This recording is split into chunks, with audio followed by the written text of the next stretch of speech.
Vai ser a nossa revisão para a primeira prova do segundo bimestre do segundo ano, no qual a gente vai estudar algumas ideologias do século XIX, como o liberalismo e o nacionalismo, as suas consequências, Estados Unidos no século XIX e o Brasil durante o período do Segundo Reinado. Então, vamos lá. Primeira coisa, o século XIX ele é um século que é conhecido como o século da ciência, porque antes do século XIX, antes do Iluminismo, por exemplo, era a religião que era utilizada para explicar praticamente todas as coisas do mundo.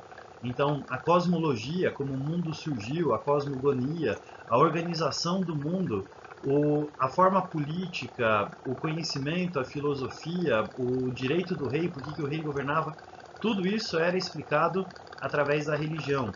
Mas o século XIX é um século onde é que a ciência vai começar a tentar explicar o mundo. Por exemplo, Charles Darwin vai fazer a teoria da evolução das espécies, que vai dar à ciência essa prerrogativa de explicar como que todos os animais acabaram aparecendo.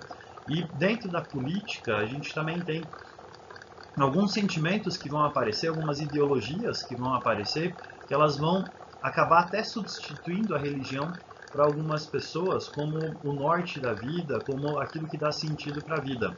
Entre isso, nós temos os socialismos, que nós já vimos na aula passada, para a prova passada, socialismo científico, socialismo utópico, comunismo, anarquismo, e a gente tem duas outras ideologias, o liberalismo e o nacionalismo. O liberalismo, liberalismo econômico, é a ideia de que o Estado não deve interferir na economia. E o liberalismo político, ele defende uma participação maior dos indivíduos na política, através de maiores liberdades individuais e através de um grupo anti-absolutismo, ou seja, que o rei não governe com poderes absolutos. E esse sentimento de liberalismo, principalmente o liberalismo político, ele vai aparecer na Europa muito forte depois da Revolução Francesa. E aqui a gente vai ter duas revoltas chamadas de revoltas liberais em 1830 e 1848, que vão acontecer na França e se espalhar para o resto do mundo. Como eu falei para vocês na aula, essas revoltas não são importantes, nunca vi elas sendo cobradas em lugar nenhum, também não vou cobrar elas de vocês nessa prova. Agora, um outro sentimento muito forte que a gente teve durante o século XIX é o sentimento do nacionalismo. O nacionalismo ele é o sentimento de pertencimento que nós temos a uma nação. E esse sentimento ele vai ser responsável por um processo muito importante no século XIX, que foi a unificação da Itália e da Alemanha. Então, esse sentimento de nacionalismo ele vai fazer com que diversos reinos diferentes eles transcendam o ideal de pertencimento só àquele reino e vão transformar esses reinos num país só, numa nação só. E isso vai acontecer especialmente em interesse a uma camada social que era a burguesia, principalmente das partes mais desenvolvidas desses futuros países que são a Itália e a Alemanha. Então, por causa do surgimento desse sentimento do nacionalismo e por causa do interesse da burguesia, é que a gente vai ter ao longo do século XIX a unificação da Itália e da Alemanha. Como é que foi o processo dentro da Itália? Nós tínhamos dois reinos mais desenvolvidos, dois reinos que eram os mais avançados, que eram o reino de Piemonte e Sardenha. É o reino que fica aqui em cima e nessa ilha aqui, que é a ilha da Sardenha. E esses dois reinos eram reinos mais avançados, reinos mais desenvolvidos, e principalmente a burguesia desses reinos se interessou por um processo de unificação que aumentasse o seu mercado consumidor e os seus fornecedores de matéria-prima. E a estratégia que acabou sendo utilizada num longo processo de unificação foi a unificação desses reinos em torno de um inimigo externo, que foi a Áustria. Então, a partir da guerra com a Áustria, que os reinos italianos eles se juntaram e se transformaram em um país só, depois de um longo conflito. Isso foi mais ou menos em 1848 que isso aconteceu. Ao final desse processo de unificação, a Igreja Católica, que tinha uma série de estados, que são esses estados que ficam aqui, perdeu esses territórios todos e o Papa se declarou refém de Roma.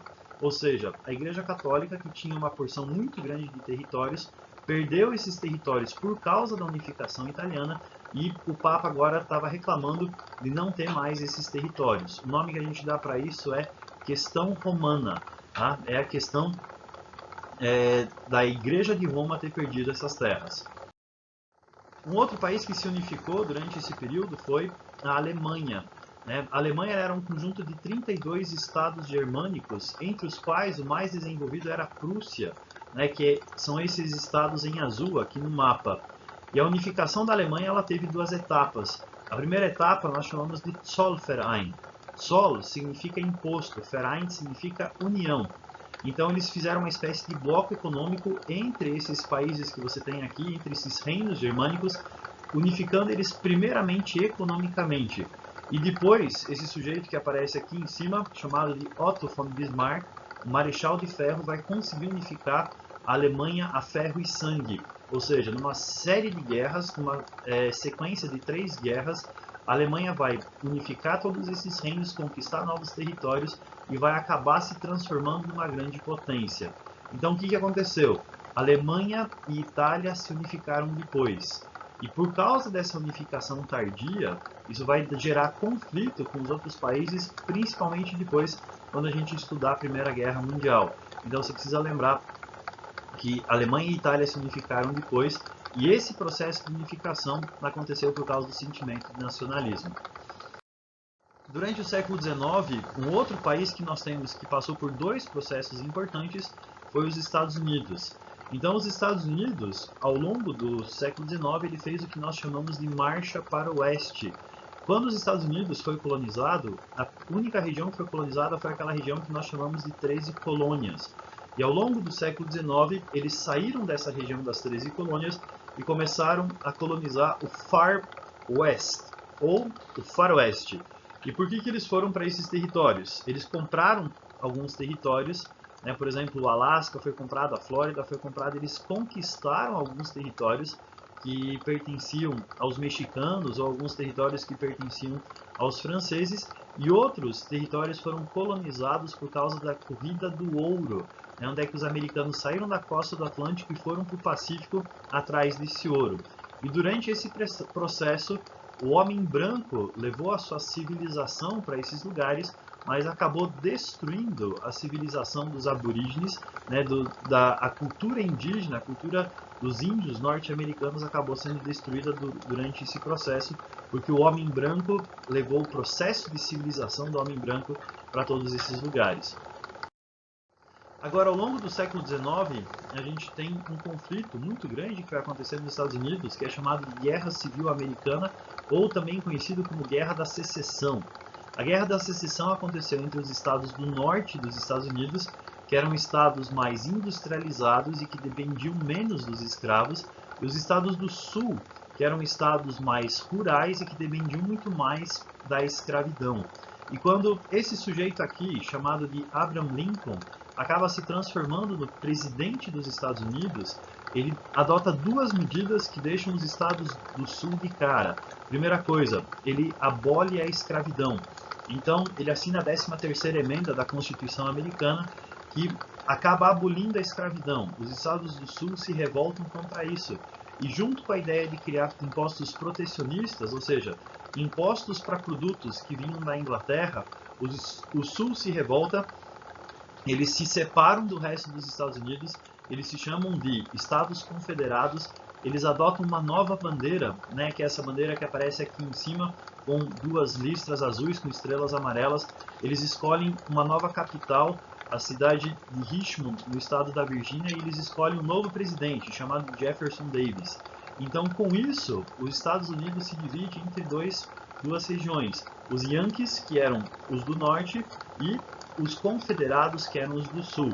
Foram mais de 8 anos de guerra, mais de 2 milhões de mortos, e no final, quem ganhou essa guerra foi os Estados Unidos, o do norte. Então, os Yankees acabam ganhando isso daí. E isso foi bem importante para os Estados Unidos, porque o projeto de nação do norte, que era um projeto mais urbanizado, industrializado, acaba fazendo diferença para os Estados Unidos, fazendo com que os Estados Unidos se transformassem numa grande potência industrial. Ou seja, a vitória do norte favoreceu os Estados Unidos porque o sul era mais atrasado, era mais rural. No resto da América, a gente teve um negócio chamado de caudilismo, O caudilismo acontece na América Latina depois da sua independência, na qual você tem um líder populista, autoritário e governa em favor de uma elite, mantém o pobre pobre e ele é apoiado por uma classe militar. Esse assunto aqui eu não curto e esse assunto eu também não vou cobrar de vocês. Caudilismo você não precisa se preocupar. Agora, no Brasil, a gente teve um período de grande estabilidade política e econômica que é chamado de Segundo Reinado. O Segundo Reinado, ele acontece no Brasil depois do golpe da maioridade, quando esse sujeito que aparece aqui em cima, chamado de Dom Pedro, assume o poder com 14 anos de idade. E depois de um período muito conturbado, que foi o período regencial, agora a gente vai ter estabilidade política, principalmente por causa da figura de Dom Pedro, e estabilidade econômica por causa do terceiro ciclo econômico que nós experimentamos aqui no Brasil. A estabilidade política, ela aconteceu porque Dom Pedro ele vai conseguir governar de acordo com, fazendo acordo com dois partidos políticos. Então, os dois partidos políticos que nós temos durante o Segundo Reinado são esses dois aqui, o Partido Conservador e o Partido Liberal. Dom Pedro governava junto com esses dois partidos aqui. E Dom Pedro II, ele era uma figura carismática, era uma figura importante e uma figura que tinha, politicamente falando, poder moderador. Então, o imperador ele tinha aquele poder exclusivo dele que interferia nos outros poderes.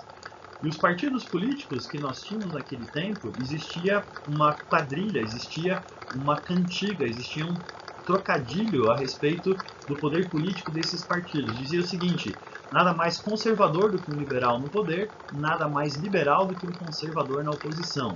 O que significa isso? Significa que esses partidos, embora diferentes, embora com um discurso diferente, na prática eles eram muito parecidos, porque eles eram formados por uma elite que estava interessada num governo só da elite. Então, se você conseguisse agradar essa elite, você conseguiria conciliar as diferenças entre esses partidos e você conseguiria governar com mais estabilidade.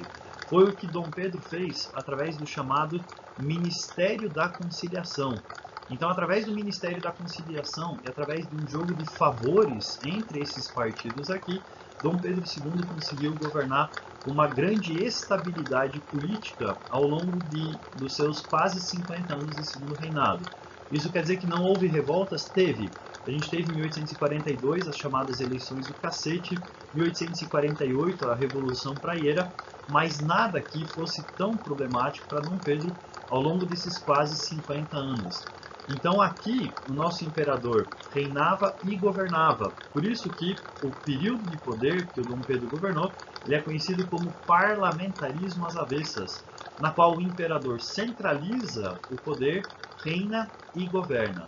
Então esse é o aspecto político que nós tivemos de estabilidade. Na economia, nós tivemos uma estabilidade por causa do ciclo do café. E o ciclo do café foi importante porque é o primeiro ciclo econômico do Brasil independente que faz com que o Brasil comece a investir dinheiro aqui no próprio Brasil. Porque no ciclo do açúcar e no ciclo do ouro, os lucros eles acabavam indo para Portugal.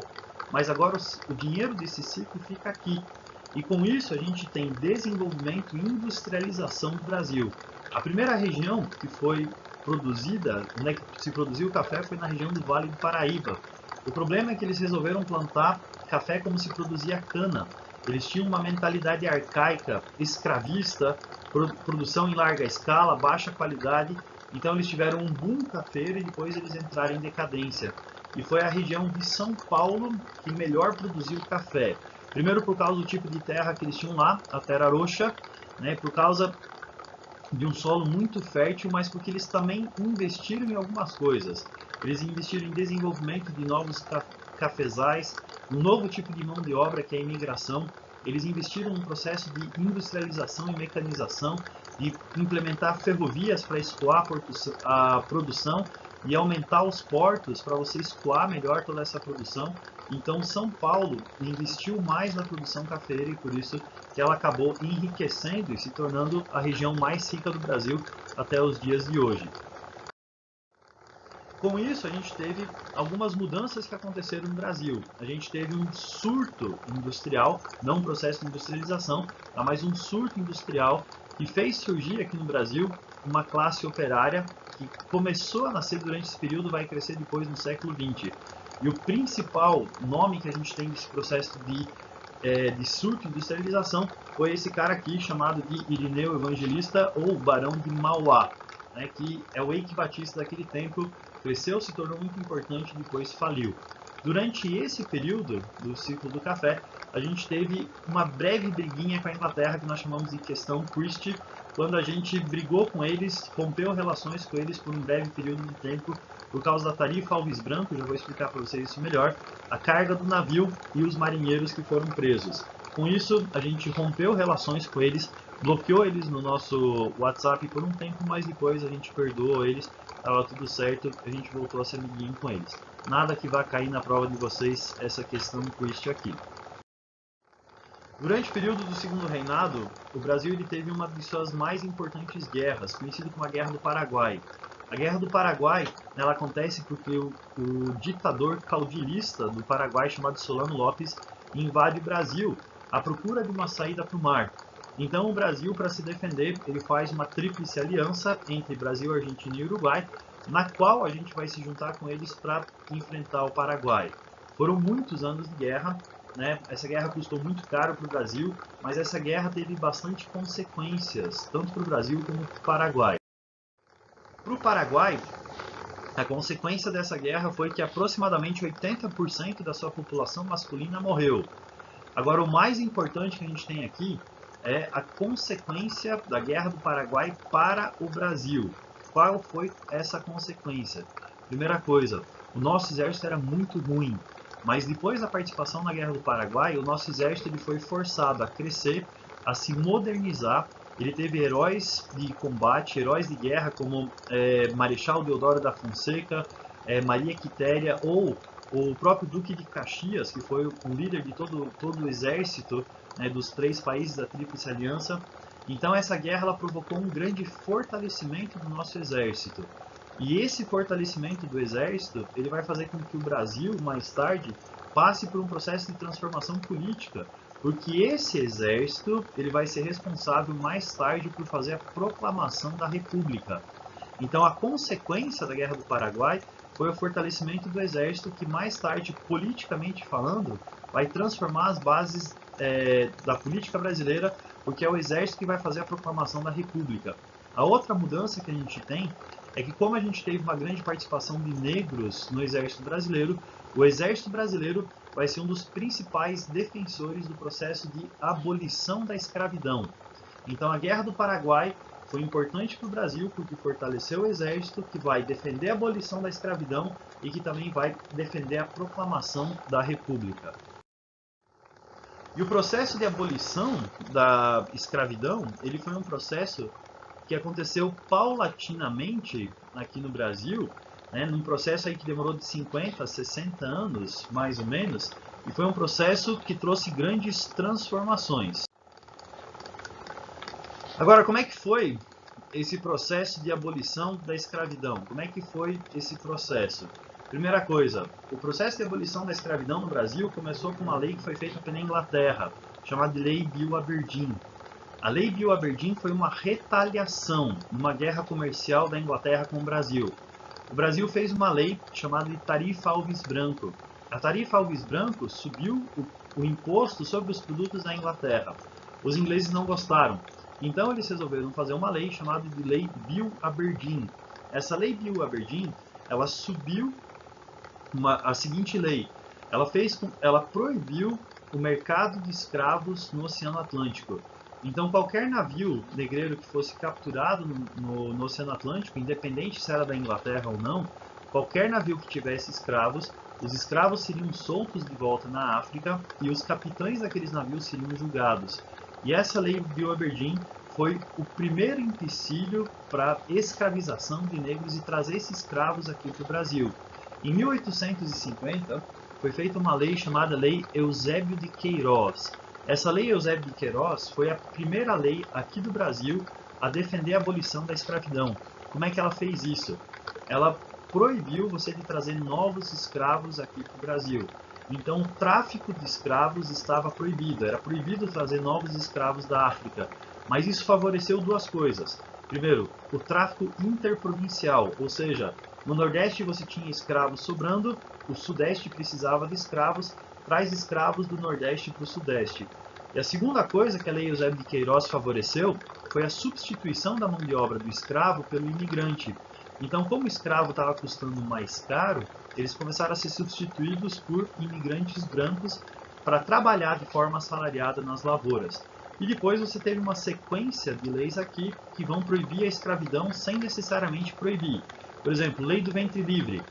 A criança que nasce filha de escravos não é mais escravo, mas não é dado a ela uma nova oportunidade, ela continua vivendo na senzala, continua trabalhando. Lei do Sexagenário. O escravo que chegasse a 60 anos seria solto. Por que essa lei é ridícula? Que ninguém chegava a 60 anos.